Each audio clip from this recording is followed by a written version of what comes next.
জুতো সুন্দর এই যে জুতোটা, এই যেরকম ভাবে দেখে এই জুতোটা কিনেছি, ফার্স্ট নিচেই রাখি।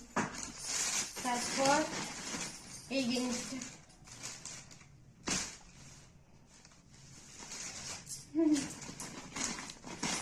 তারপরে এটা কিনেছি আমার শ্বশুর মশাইয়ের জন্য। এটা একটা, আর এটা একটা। এগুলো সব বাজার কলকাতা দিয়ে কেন, এখন অফার চলছে বাজার কলকাতায় অনলি 99 এ, যার যার লাগবে চলে যেতে পারো, যে কোনো আউটলেটে চলছে। আর এটা ফ্রি দিয়েছি কেনাকাটি করার জন্য, বেলাভিটার একটা পারফিউম। পারফিউমটা দেখেন কি ফ্লেভার আর কি গন্ধ, খুলতেই তো পাচ্ছি না। এই যে এটা দিয়েছি, এটা আমি চুজ করেছি, এটা এটার গন্ধটা খুব সুন্দর।